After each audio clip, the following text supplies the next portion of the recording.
Olá, seja muito bem-vindo à nossa classe C. Nós estamos no terceiro episódio dessa série de estudos muito especiais e nós esperamos que você esteja aproveitando bastante. Já prepara a sua Bíblia aí do lado, se você tem condições de estudar aí do ladinho da Bíblia, para você poder anotar esses versículos, para você poder grifar. Eu sei que são muitas coisas, você está curioso e, claro, a cada vez que nós abrimos a palavra de Deus, a gente aprende coisas novas. E nós temos ainda muitos assuntos muito especiais. Para fazermos, né, essa aula, eu tenho aqui do meu lado o pastor Hugo, seja bem-vindo. Muito obrigado. E eu tenho hoje dois convidados especiais que vocês ainda não viram. Por favor, se apresente. Oi, meu nome é Edlin e eu faço parte da comunidade C, sou uma conectada, que é o Ministério Jovem da nossa igreja, e é um orgulho fazer parte. E é um privilégio estar aqui, poder participar desse estudo. Eu amo estudar a Bíblia, eu acho que aqui a gente pode aprender muito e ensinar muito também. Então, um privilégio poder estar aqui. Olha, e hoje nós temos também um outro convidado aqui muito especial, que é um verdadeiro decano aqui, né, pra gente. Por favor, se apresente. Olá, me chamo Luiz Ferreira, sou também, igual a Evelyn, frequento a comunidade C e é um prazer estarmos reunidos aqui para estudar a palavra de Deus. Legal. Bom, vocês já sabem, a cada estudo nós iniciamos com uma oração. Nós vamos pedir a presença do Espírito Santo conosco para nós abrirmos a palavra de Deus. O senhor pode orar para nós, senhor Luiz? Bondoso Deus eterno Pai, grato te somos por estarmos aqui reunidos para estudar a tua santa palavra. Amém. Derrama sobre nós o teu santo e bom Espírito, para que possamos extrair lições maravilhosas para a nossa vida, para a nossa preparação para um dia estarmos com Cristo Jesus nas dimensões celestial. Amém. Em Cristo que rogamos. Amém. Amém. Eu imagino que o estudo passado tenha deixado a sua mente borbulhando e cheio de perguntas, né? Nós falamos sobre toda aquela questão do grande conflito, o surgimento do mal e como o mal veio parar aqui no nosso planeta, que nós já dissemos. A Bíblia nos mostra que esse planeta foi criado perfeito e com habitantes perfeitos. Mas nós terminamos a nossa aula passada com uma grande esperança. Aquele mal que adentrou nesse mundo, um dia ele teria fim. Mas os homens, por causa de tudo que aconteceu, que nós já conversamos sobre a queda de Adão e Eva, os homens se tornaram pecadores. E é sobre isso que nós vamos falar. Qual é a condição do ser humano após a entrada do pecado nessa terra e qual é a solução para isso. Então, hoje nós vamos falar sobre o pecado e a nossa necessidade de salvação. E às vezes a gente se imagina assim, pelo menos criança gosta de perguntar isso, né? Que culpa eu tenho de ter nascido aqui? Eu não poderia ter nascido no mundo sem pecado, ia ser tão melhor. Veja bem, nós não somos culpados por termos nascido aqui. No entanto, a Bíblia deixa bem claro que nós nascemos em um mundo de pecado e por causa disso nascemos infectados por essa doença espiritual chamada pecado. Então, não temos culpa, mas nascemos infectados. A questão é, desde antes da fundação do mundo, Jesus, ele escolheu morrer por cada um de nós. E pensa da seguinte forma, a salvação que foi preparada para nós desde antes da fundação do mundo era o plano de Deus caso, como nós vimos no estudo passado, um grande conflito, acontecesse o surgimento do mal aqui em nosso mundo. Então Deus não criou o mundo para pecar, mas, havendo a possibilidade, ele já criou o plano da salvação. E esse plano ele é tão maravilhoso que, assim, o texto mais conhecido da Bíblia é João 3,16. Verdade. Que apresenta aí, vamos dizer assim, o resuminho do que é o plano da salvação. E eu quero convidar a gente a ler esse texto agora. Podemos ler? João, capítulo 3, verso 16 diz: Porque Deus amou o mundo de tal maneira que deu seu Filho unigênito, para que todo o que nele crê não pereça ou não morra, mas tenha a vida eterna. Então, o que nós percebemos nesse texto é que Deus, o Pai, ama muito o mundo. Quem é o mundo? Todos os seres humanos. Então Deus não tem os seus, vamos colocar assim, os seus preferidos.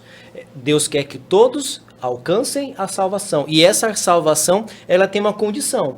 A condição é se nós demonstrarmos fé, se nós crermos no Filho unigênito. Se crermos no Filho unigênito, nós teremos vida eterna. Então, sim, Deus morreu por todos, mas tem uma condição. A gente precisa crer e aceitar o Filho dele. Mas esse plano foi feito antes da fundação do mundo, não é isso? O Deus é um Deus amoroso que até fez essa prevenção para que nós pudéssemos realmente ter a vida eterna. Sabe o que eu estava pensando? Talvez cada um de nós aqui já conheceu alguém que, assim, não tinha essa cultura do cristianismo e diz assim, "Ei, mas eu sou uma pessoa boa, eu não faço nada de mal para ninguém, né? Eu obedeço todas as leis, eu pago os meus impostos." Como que a gente pode orientar essa pessoa para dizer que ela também precisa de salvação? Será que tem alguém que é bonzinho demais, que não precisa ser salvo e por ele mesmo ele vai chegar lá no céu tranquilo assim? Não, a Bíblia fala, né, que todos nós pecamos e todos carecemos da glória de Deus, todos carecemos de perdão. Mas para isso eu preciso reconhecer que eu preciso de perdão. E aí é que está a questão. Na maioria das vezes eu não reconheço, eu não busco arrependimento, e então eu não busco o perdão, eu não busco a Cristo, porque, não, eu estou bem da forma que eu estou, então eu não preciso de perdão. Mas eu preciso entender que a quem eu devo recorrer quando eu erro, ou eu já errei, eu já nasci em pecado, então eu necessito de Cristo. E o estudo, ele vem, mais à frente a gente vai discutindo isso, a importância da reconciliação e da restauração que Deus fez ao enviar o seu Filho, Cristo, para morrer por nós. Mas, Edley, como é que eu sei o que é pecado? O que é pecado? O que é pecado? A gente, na verdade... A Bíblia fala. A Bíblia fala. Pecado é a transgressão da lei. Mas então, só que tem um ponto, doutor Luiz, que é interessante. Esse é o texto clássico para dizer o que é pecado. Pecado é a transgressão, isso eu quebro a lei, eu peco. Sim. Mas tem uma coisa que a gente não pode se esquecer. E aqui eu quero abrir um parênteses. Porque a pessoa pode pensar, se eu não cometer nenhum pecado, eu não sou pecador. Não. Todo ser humano nasce com uma natureza pecaminosa. Exato. Então, um texto, por exemplo, livro de Jeremias, capítulo 13, verso 23. Pode acaso o etíope mudar a cor da sua pele ou o leopardo as suas manchas? Então, poderíeis fazer o bem estando acostumados a fazer o mal. Em outras palavras, a gente pode até querer, mas não vamos conseguir. Porque o pecado não é só eu fazer ou deixar de fazer algo. Tanto que isso é um estudo que nós vamos ter ainda. Mas o ponto é, eu tenho essa natureza pecaminosa. Então, mesmo que eu não cometa nenhum pecado, o que é impossível como ser humano, eu vou precisar de salvação. Eu preciso do Messias, do Salvador. Qual a solução para o pecado? E essa é a bênção que a gente vai ver nesse dia, nesse estudo, né, doutora Ellen? É verdade.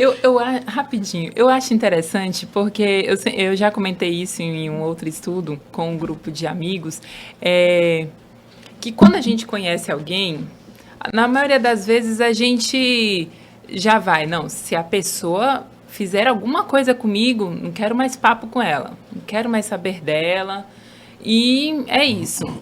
Só que, olha só, Cristo, ele já nos criou com um plano de restaurar o relacionamento. Legal. Se caso tivesse, ele já tinha um plano B, se caso tivesse alguma coisa, não, para mim restaurar o meu relacionamento, eu já vou com o plano B pronto. E às vezes a gente não age dessa forma. A gente já vai na intenção de, não, se aquela pessoa fizer alguma coisa errada comigo, não, excluir da minha vida. E olha só o que Cristo fez. Ele é onisciente, mas ele nos deu a liberdade de escolher se a gente queria perdão, queria desobedecer ou não.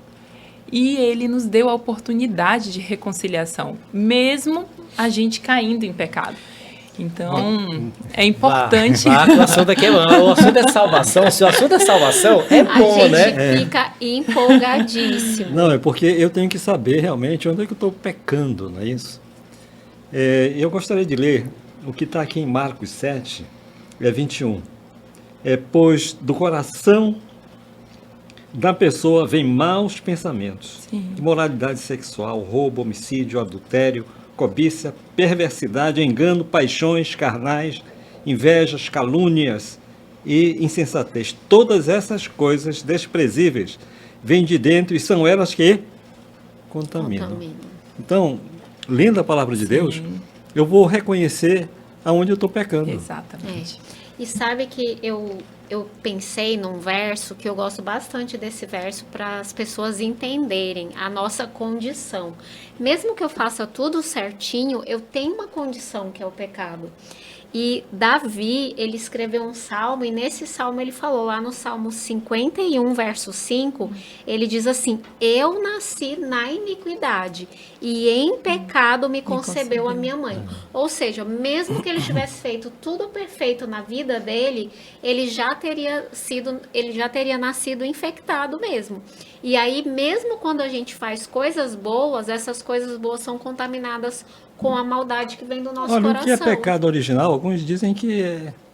Então, eu quero pegar esse ponto aqui, que algumas pessoas dizem que o pecado, por exemplo, o pecado original tem a ver com o sexo que aconteceu ali no Éden, coisa do tipo. Algumas pessoas, inclusive, pegam Salmo 51 e dizem, olha, Davi ele foi concebido numa relação pecaminosa. Então, não é isso que o texto diz. O que o texto diz é, não importa como cada ser humano nasce pecador. Exatamente. E entenda o ponto.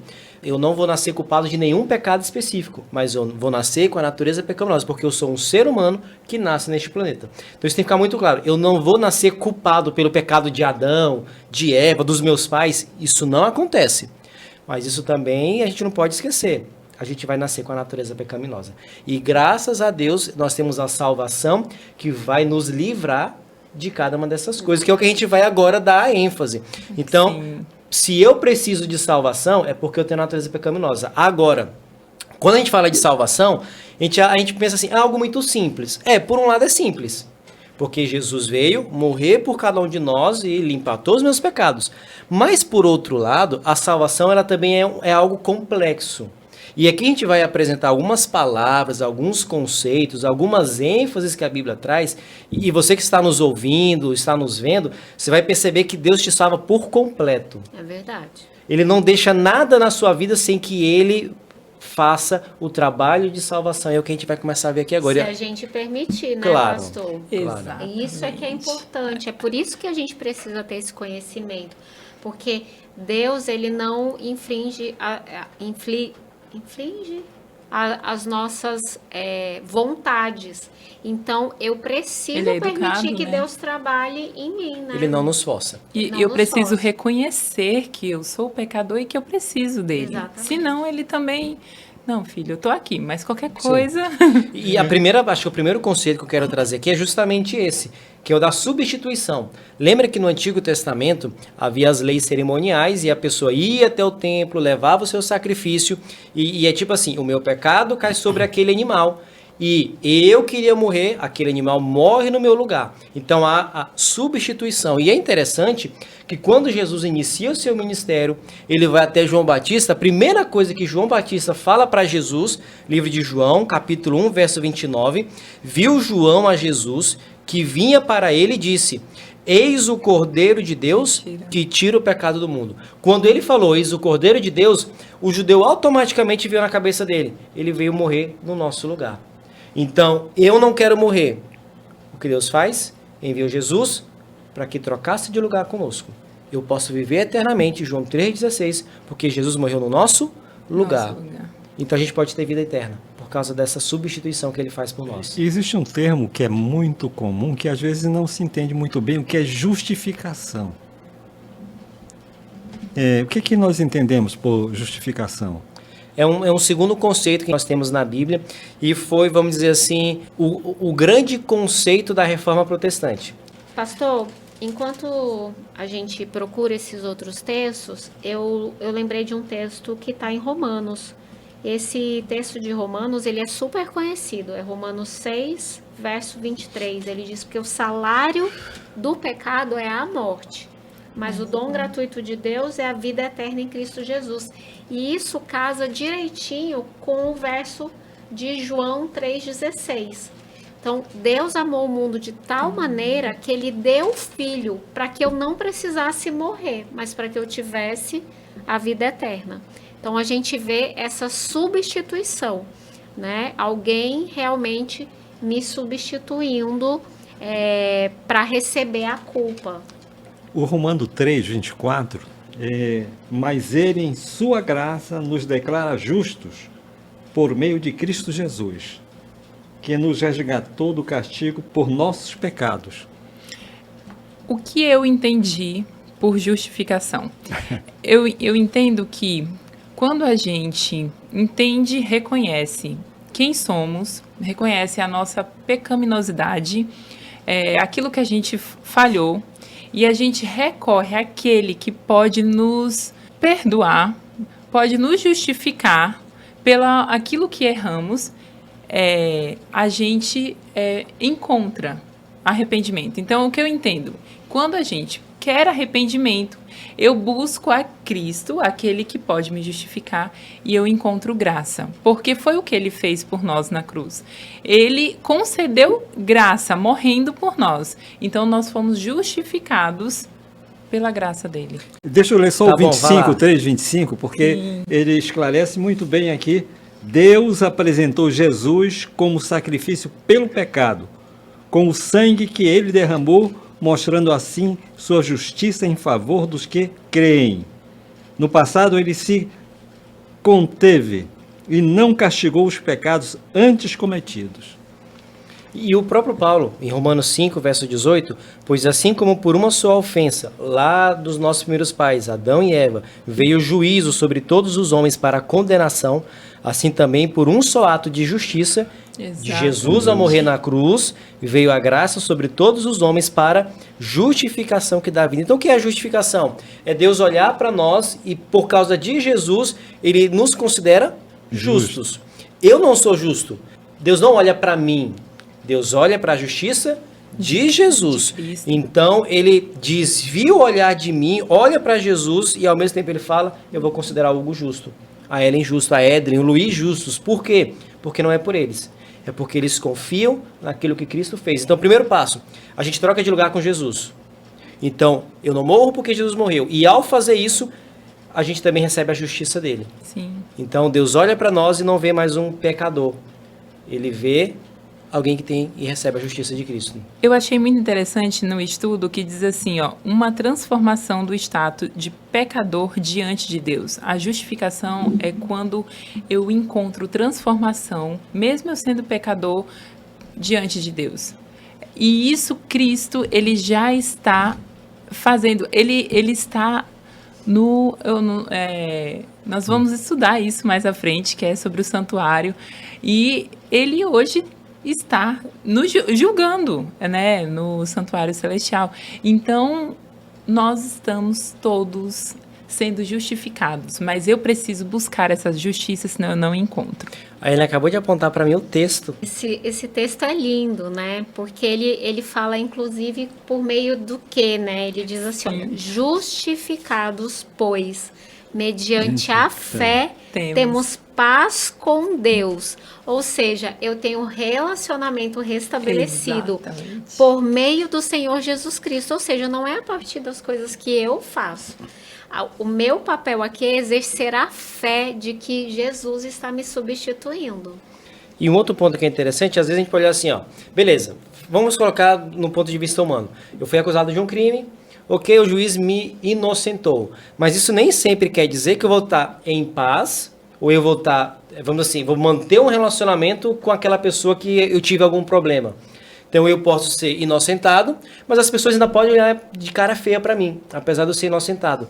Por isso que ainda existe um outro processo envolvido na substituição, na justificação, que é a reconciliação. Que é, eu era inimigo de Deus, veja bem, eu era inimigo dele. Não é Deus que é meu inimigo. Exatamente. Então, eu era inimigo de Deus, pelo que Jesus fez, eu posso novamente ser amigo dele. E Paulo deixa isso muito claro em 2 Coríntios, capítulo 5, o verso 18, por exemplo, ora, tudo provém de Deus, que nos reconciliou consigo mesmo por meio de Cristo. Em outras palavras, por causa de Jesus, eu posso ser amigo de Deus.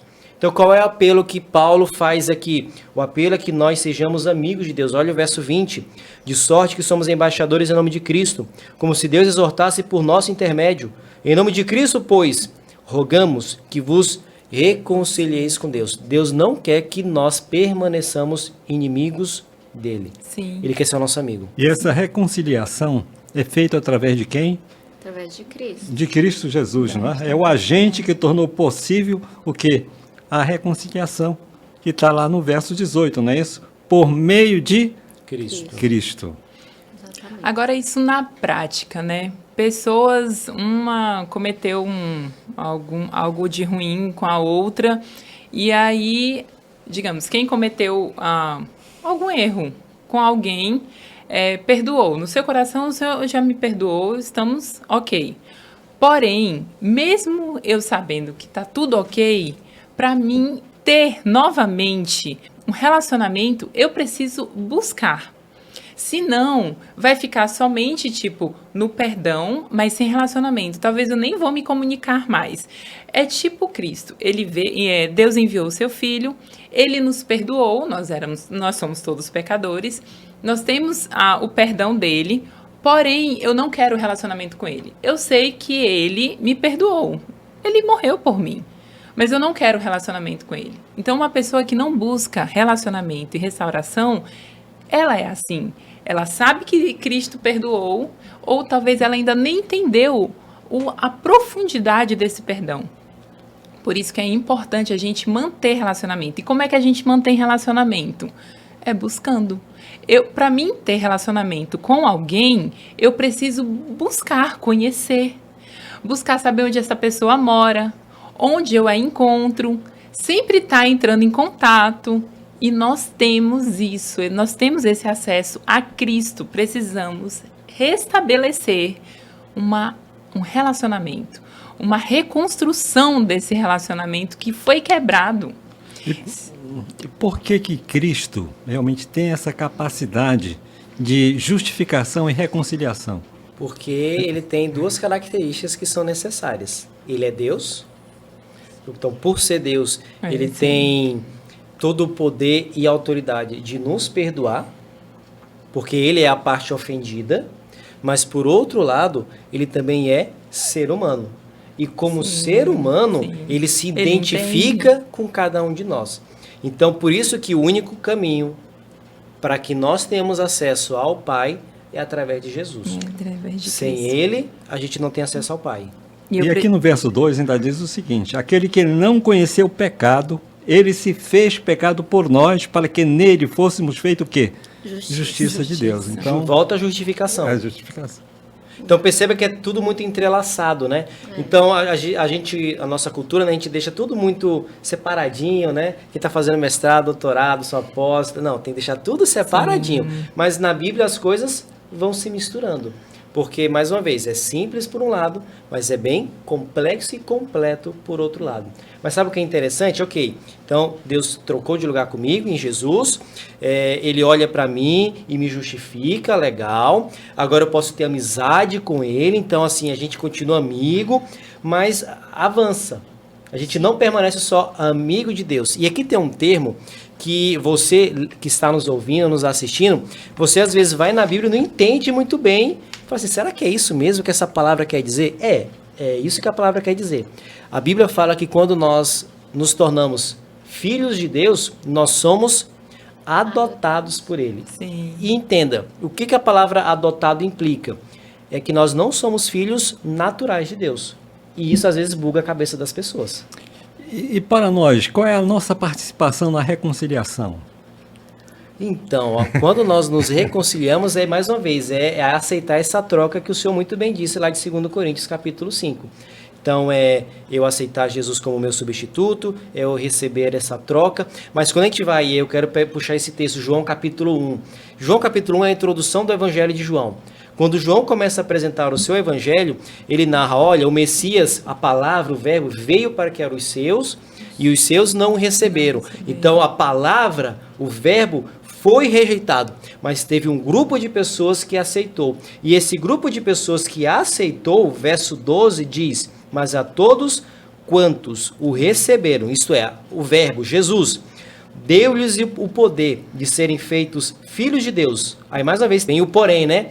Aqueles que serão feitos filhos de Deus são aqueles que creem no seu nome. Então sempre envolve fé, crença. Mas a gente não pode esquecer, todos nós podemos ser filhos e filhas de Deus. Mas, mais uma vez, é por adoção. Porque, naturalmente, ninguém pode nascer filho e filha de Deus, porque nós nascemos pecadores. Sim. E isso não quer dizer que Deus não ama as pessoas que não se converteram ainda. Não é isso, porque Deus ama todas as pessoas. Mas só tem o poder de dizer, eu sou filho, eu sou filha de Deus, aqueles que creem no seu nome. E isso às vezes buga a cabeça das pessoas, eu sei, tá? Mas é isso que João apresenta. E por que na igreja se chama de irmão? A gente faz parte da mesma família, né? A Edla é minha irmã, ela é maranhense, ela é minha irmã. É verdade. Nós somos, a adoção é para todos. É para então. todos, é para todos. Não é para os não é para os escolhidos no sentido assim, é aquele grupinho especial. A gente vai falar do remanescente ainda, tá? Mas assim, todos são chamados a fazerem parte da grande família de Deus. Por isso não se esqueça de João 3,16. Deus amou o mundo. Todas as pessoas do mundo podem se tornar filhas e filhos de Deus. Então você que está nos assistindo, nos ouvindo, fica o convite de Deus. Você não quer ser meu filho? Eu quero te adotar. Fica comigo, vem ser meu amigo, vem ser meu filho. E o nosso pai? Ele nos ama muito, né? Quem é o nosso pai? É Deus o Pai, é Deus o Pai. Jesus A família mesmo é cristã, falou, então né? tá aí. E aí a gente vai avançar um pouco mais, vamos lá para a carta de João, porque a gente fala assim, Deus não ama muita gente não. Eu sou pecador, eu erro um monte, então às vezes Deus olha para mim e fala assim, não, aquele dali, tudo tem limite, então assim, não dá para amar o fulano de tal. Sim, Deus tem limite, Deus não vai conseguir amar todas as pessoas, porque tem gente que é ruim demais. Gente, tem pessoas que são ruins demais. No entanto, o amor de Deus não tem limites e é para todos. Olha o que 1 João diz. 1 João capítulo 3, verso 1. Vede que grande amor nos tem concedido o Pai, a ponto de sermos chamados filhos de Deus. E de fato, somos filhos de Deus. Então, cada um de nós pode se tornar um filho e uma filha de Deus. Isso não é exclusivo para alguns poucos escolhidos. É para todos. Aqui eu quero até abrir um parênteses. Há alguns cristãos que pensam o seguinte, não, Deus escolheu alguns para a salvação e destinou outros para a perdição. Não é isso que a Bíblia fala. Todos são predestinados para a salvação. Todos. Desde que, a gente nunca pode esquecer o porém, né? O desde que exerçam fé. Recebam que Jesus, que eu reconheça. O nosso verso mor de hoje fala, todo aquele que nele crê, Verdade. né? Não pereça, mas tenha vida eterna. Então, a verdade é que Jesus morreu potencialmente por todos, mas efetivamente para aqueles Pelos que eleitos, para aqueles que creem. Que creem. Para aqueles que creem. O que eu tenho que fazer para ser perdoado? Então, agora a gente vai entrar também num passo a passo que a Bíblia apresenta de como que a gente pode alcançar essa salvação. E quando eu falo alcançar essa salvação, não é no sentido que eu tenho que fazer alguma coisa para ser salvo. Então, as nossas obras não nos garantem a salvação, elas são uma consequência da nossa salvação. Sim. E uma das parábolas mais conhecidas da Bíblia, que está no livro de Lucas, capítulo 15, a parábola do filho pródigo, você pode ler depois a parábola completa, do verso 11 até o verso 32, você conhece a história, um menino jovem, o mais novo, que quis se afastar da casa do pai, ele fala, pai, eu vou para longe, e o pai aceitou, não, vai, claro, com o coração partido, mas o menino foi para longe. E aí quando o dinheiro acaba, quando ele está com os porcos, não tem mais dinheiro nenhum, acontece um estalo na mente dele. E esse estalo é algo que cada pessoa precisa ter na sua vida, que é o verso de número 16 e 17. Olha, ele estava ali, ele queria se fartar da comida que os porcos comiam, mas ninguém lhe dava nada. Ele reconheceu a situação dele. Vamos colocar assim, ele reconheceu a pecaminosidade dele. E aí no 17, ponto da virada. Então, caindo em si, disse. O que a gente precisa? Cair em si.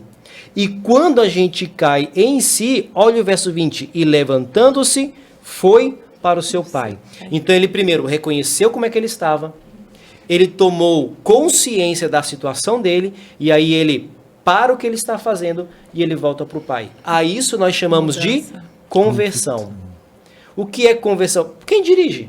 A gente está seguindo no caminho e eu preciso virar para a direita ou para a esquerda. Isso é uma conversão à direita ou uma conversão à esquerda. Então, conversão é mudar de rumo. Para nós recebermos esse amor do Pai, a gente precisa mudar de rumo. Exato. E em Salmos 32:5, né, fala, confessei-te o meu pecado e tu me perdoaste. Mas para isso eu preciso confessar, reconhecer, entender que eu sou pecador. Senão como é que eu vou querer perdão?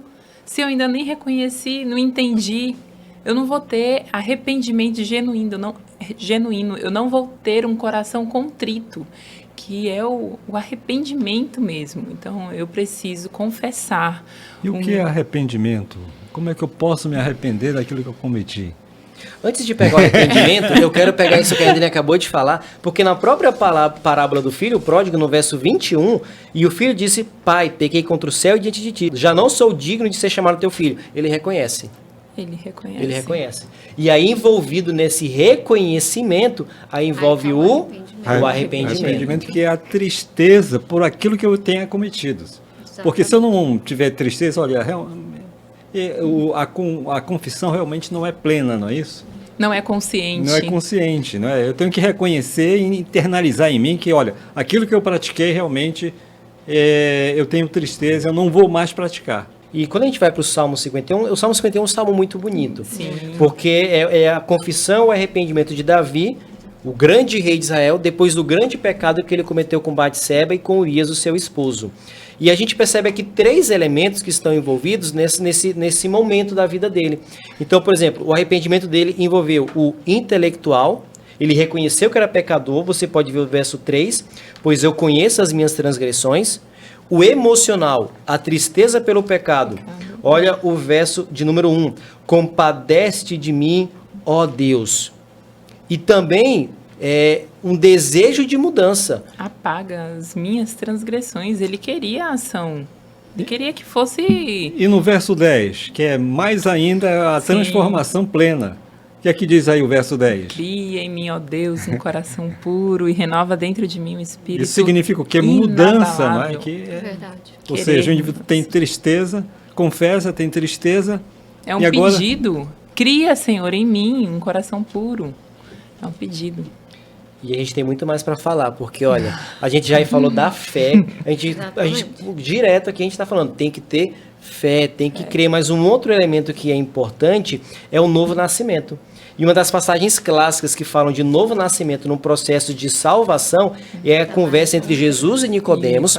Você pode ler todo o capítulo 3 do Evangelho de João, mas Jesus fala ali, olha, é necessário, verso 3, em verdade te digo, que se alguém não nascer de novo, não pode ver o reino de Deus. Em outras palavras, eu preciso sempre ter um novo nascimento. E o novo nascimento envolve o quê? Envolve ser uma nova criatura. A gente pode voltar para 2 Coríntios 5, verso 17, acompanha depois aí na sua Bíblia. Então, eu sou uma nova criatura, por quê? Porque eu nasci de novo. Então, todo ser humano precisa passar por 2 nascimentos. O que a gente chama de carnal, que é o da nossa mamãe, né? Todos nós temos que nascer neste mundo, mas para ir para a eternidade, nós precisamos nascer de novo em Cristo Jesus. E esse nascimento, isso combina muito com o Salmo 51, 10. Né? Porque Davi, ele entendia que ele precisava nascer de novo, então ele falou, olha, Senhor, eu preciso que o meu coração seja feito novo, né? Os antigos, eles entendiam que o coração era o centro, né? Das vontades, das emoções. Então ele diz, olha, renova, cria em mim um coração novo. Então, era a mesma coisa dele estar pedindo, olha, Senhor, eu quero nascer de novo. Eu quero né, viver algo novo contigo, eu quero restabelecer esse meu relacionamento e eu quero ser uma nova criatura. É uma nova vida. É uma oportunidade que Deus nos dá de viver uma nova vida. Mente transformada, De uma mente transformada. que é o coração que antigamente se pensava que realmente daqui Exatamente. partia todas as emoções. Das emoções. É. E entenda uma questão. Para que é que Deus quer que nós nasçamos de novo? Para nós termos uma vida santa. E a palavra santa ela é muito mal entendida por algumas pessoas, que as pessoas pensam assim, a pessoa santa é uma pessoa que não comete nenhum pecado. Não é isso que a Bíblia quer dizer com santo. Um texto clássico sobre santidade, 1 Pedro capítulo 1, verso 16, é uma citação do Antigo Testamento, sede santos porque eu sou santo. A ideia de santidade aqui é ser separado do pecado. Então, já que eu nasci de novo, eu sou uma nova criatura e eu me converti e me arrependi da minha vida antiga, agora eu vou viver uma vida nova. E para viver uma vida nova, a gente precisa o quê? Perseverar. Porque algumas pessoas querem ir para Jesus, mas nem sempre elas permanecem em Jesus. E aí, como é que a gente pode permanecer em Jesus e nessa salvação? Existe alguma outra situação que permite, que facilite essa mudança? Ou eu de mim mesmo posso dizer, não, eu sou forte, eu vou realmente mudar? Vou dar conta do recado. É impossível alguém fazer alguma mudança sozinho, né? Você precisa de suporte, precisa de ajuda. E essa obra é de quem? Essa obra é do Espírito Santo, porque é Ele que nos convence, é Ele quem nos mostra que a gente, olha, você está errado, busca Cristo, Ele faz com que a gente vá em direção a Cristo, Ele nos convence do nosso pecado e nos mostra a Cristo. E como é que se da água e do Espírito? Foi essa as duas palavras? Termo, né? Termo. O que é que nós podemos entender sobre o que é a água e o que é o Espírito? Olha, a gente vai ter uma aula Sim. super especial. Você já está trazendo spoiler. Uma aula super especial desse novo nascimento aí da água, né? Mas essa questão do nascer do Espírito está justamente ligado com essa modificação que o Espírito Santo processa em nós. E eu estava pensando em João 17:17. Jesus, ele está fazendo uma oração e ele está pedindo para Deus. E ele fala, santifica-os na verdade, a tua palavra é a verdade. A Edlin falou de relacionamento. E nós tivemos a primeira aula aqui do nosso curso, que foi uma aula sobre como ter relacionamento com Deus, através da Bíblia, através da oração. Então, sem esses dois ingredientes, não tem como ter mudança, não tem como ter nascimento do Espírito. E entenda um ponto, é importante que cada um de nós persevere até o fim. Nós, como adventistas, nós não somos partidários daquele conceito de uma vez salvo, salvo para sempre. A gente precisa perseverar de fato na fé. E o apóstolo Paulo, ele reconhece isso na carta que ele escreve aos Filipenses, capítulo 3, verso 12 e 13, onde ele diz assim, não que eu tenha já recebido ou já tenha obtido a perfeição, mas prossigo para conquistar aquilo para o que também fui conquistado por Cristo. Irmãos, quanto a mim, não julgo havê-lo alcançado, isto é, a perfeição. Mas uma coisa faço, esquecendo-me das coisas que para trás ficam e avançando para as que diante de mim estão. Muita gente foca muito no nosso passado, né? O que eu já fiz, como eu já vacilei com Jesus, como eu já pequei. E claro, a gente tem que ter essa tristeza, isso aí está envolvido no arrependimento e na confissão. Mas assim, se a gente ficar só no passado, a gente não vai avançar para o futuro. E a gente tem que olhar sempre para Cristo. Para Cristo. E nós Agora, estamos... Sede santos porque eu sou santo. Aí Paulo está dizendo aí que ele não atingiu ainda, não é isso? Mas o que é essa santificação? Então, são dois conceitos diferentes. A santificação é uma coisa, a perfeição é outra coisa. A santificação, do ponto de vista humano, é eu me dedicar, eu me santificar, eu me separar do mundo. É a busca constante. Eu estar para Cristo, né? Exato. É eu buscar constantemente a santificação. Isso já é o processo da santificação. Porque nós estamos em um mundo de pecado. ser perfeito neste mundo de pecado... Paulo reconheceu, eu ainda não cheguei lá. A gente não vai chegar lá nessa perfeição. Mas não quer dizer que Paulo não era perfeito, que ele não era santo. Apesar das suas imperfeições, ele era santo, porque ele estava dedicado ao Senhor. Por isso eu preciso ser perseverante na santificação. Eu não posso, não é porque eu errei, eu estou aqui no processo de santificação. Nossa, estou fazendo tudo certinho, tá tudo bonitinho. De repente, eu vacilo. Aí eu não, já perdi. Não, você tem a oportunidade de graça. Cristo nos concedeu isso. E se ainda temos, por que não recorrer a ela? É isso aí. Precisamos recorrer. Eu sei que o tempo está acabando, mas eu quero deixar um último texto para mim, que serve para cada um de nós, que é Mateus capítulo 24, verso 13. É o apelo de Jesus para cada discípulo, para cada seguidor. Aquele, porém, que perseverar até o fim, esse será salvo. Não esmoreça. Não. Permaneça fiel até o fim, porque a salvação está garantida para cada um de nós. Amém. Nós esperamos que você tenha percebido que todos nós somos irremediavelmente maus, mas nós temos salvação. Quando o Espírito Santo trabalha em nosso coração e nós reconhecemos que nós precisamos de um Salvador, Cristo realmente coloca sobre nós a justiça dele e nós somos aceitos como filhos de Deus. Olha que notícia maravilhosa. Eu espero que você fique conosco e esteja conosco nos nossos próximos estudos.